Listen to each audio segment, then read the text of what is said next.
Welcome to History with Herodotus, where we embark on a journey through the ages, unraveling the complexities of human history and the profound impact it has on our world today.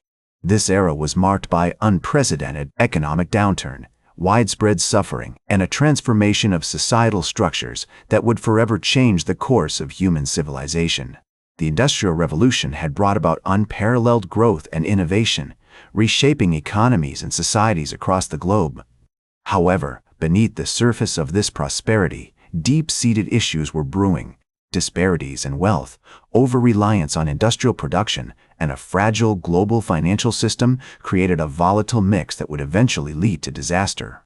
In the aftermath of World War I, the world witnessed a brief period of prosperity, often referred to as the Roaring Twenties. This was an era marked by cultural, social, and economic flourishing in many parts of the world, particularly in the United States.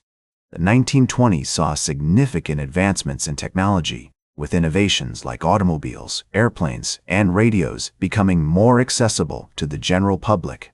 This period also witnessed a surge in consumer spending and investment, fueled by easy credit and a sense of optimism about the future. However, this prosperity was not without its flaws. The wealth generated during this period was not evenly distributed, leading to significant income inequalities. Many Americans were living beyond their means, relying on credit to purchase consumer goods and invest in the stock market. Meanwhile, agricultural prices began to decline, affecting farmers who had taken on debt to expand their operations during World War I, when demand for food was high. In the years leading up to the Great Depression, the global economic system faced several challenges. The international trade environment became increasingly protectionist with the passage of the Smoot-Hawley Tariff Act in 1930, which raised tariffs on thousands of imported goods to record levels. This move sparked retaliatory measures from other countries, leading to a sharp decline in global trade and exacerbating economic difficulties.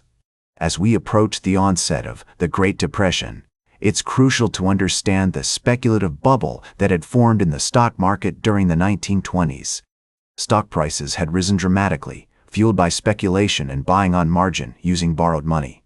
On Black Thursday, October 24, 1929, the stock market began to collapse.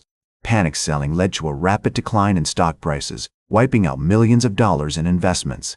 The following week, on Black Tuesday, October 29, 1929, the market crashed, with stock prices plummeting and trading volumes reaching unprecedented levels. This event marked the beginning of the Great Depression, a period that would see widespread bank failures, massive unemployment, and unimaginable human suffering. As the stock market crash of 1929 sent shockwaves through the global economy, the effects were almost immediate.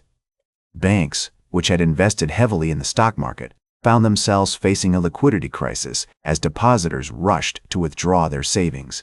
By the end of 1929, over 650 banks had failed, taking with them the life savings of millions of Americans. The ripple effect was devastating, with businesses unable to access credit, leading to widespread layoffs and a sharp decline in industrial production. The year 1930 saw the situation deteriorate further as international trade continued to decline due to the protectionist policies implemented by governments around the world.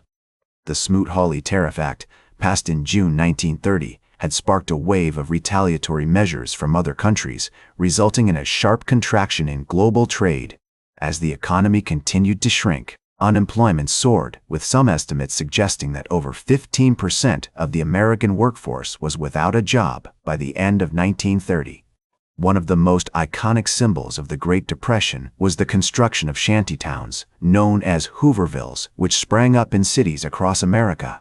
These makeshift settlements, often consisting of little more than tents and cardboard boxes, were home to thousands of people who had lost their homes and livelihoods.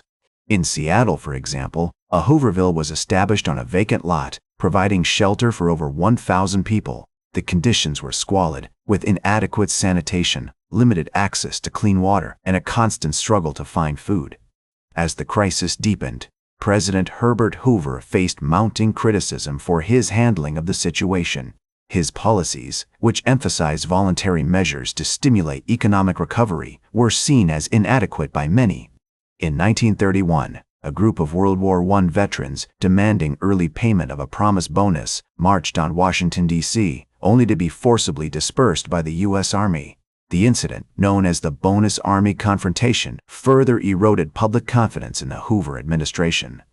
The year 1932 saw the situation reach a nadir, with unemployment peaking at over 25% and industrial production plummeting to just 53% of its 1929 level.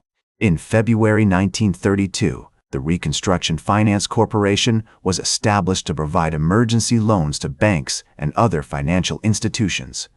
However, the measure was too little, too late, and the economy continued to contract.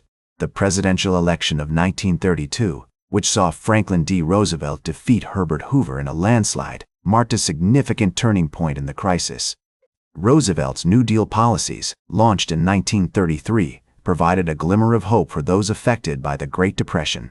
The establishment of programs such as the Civilian Conservation Corps and the Works Progress Administration provided much-needed jobs for millions of Americans. The Glass-Steagall Act, passed in June 1933, separated commercial and investment banking, aiming to prevent a repeat of the speculative bubble that had contributed to the crisis. As Roosevelt famously declared, "We cannot always build the future for our youth, but we can build our youth for the future." The New Deal marked a significant shift in the government's approach to the crisis, acknowledging that the market alone could not solve the problem and that direct intervention was necessary. As the New Deal policies began to take effect, the economy slowly started to recover. The establishment of programs such as the Civilian Conservation Corps and the Works Progress Administration provided much-needed jobs for millions of Americans, while the Glass-Steagall Act helped to stabilize the banking system. However, it was not until the outbreak of World War II that the United States truly began to emerge from the depths of the Great Depression.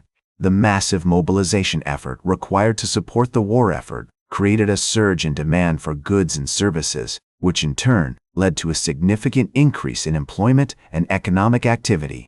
The war also marked a significant turning point in the development of the United States' social safety net. The GI Bill, passed in 1944, provided education and training benefits to millions of returning veterans, helping to ensure that they would be able to reintegrate into civilian life with ease. This legislation, along with other programs such as Social Security, helped to establish a framework for the modern welfare state, providing a vital safety net for Americans in times of need. As the years passed, the Great Depression became a distant memory, but its impact continued to be felt. The crisis had led to a fundamental shift in the way the governments approach economic policy, with the newfound recognition of the importance of intervention and regulation in preventing future crises. As economist John Maynard Keynes once noted, "The important thing for government is not to do things which individuals are doing already, and to do them a little better or a little worse, but to do those things which at present are not done at all." This philosophy would go on to shape economic policy for generations to come. Today, the Great Depression is remembered as one of the most significant events of the 20th century, a testament to the enduring power of human resilience in the face of adversity. The crisis led to a fundamental transformation of the global economy, paving the way for the development of modern capitalism and the rise of the United States as a global superpower. The legacy of the Great Depression can be seen in the many programs and institutions that were established in its wake, from Social Security to the Federal Deposit Insurance Corporation. These programs have helped to protect Americans from economic hardship, providing a vital safety net in times of need. The crisis also led to a renewed focus on financial regulation, with the establishment of institutions such as the Securities and Exchange Commission helping to prevent future crises. That's all for today's History with Herodotus. Remember to like, share, and subscribe, and until next time, remember that, to understand the present, we must first understand the past.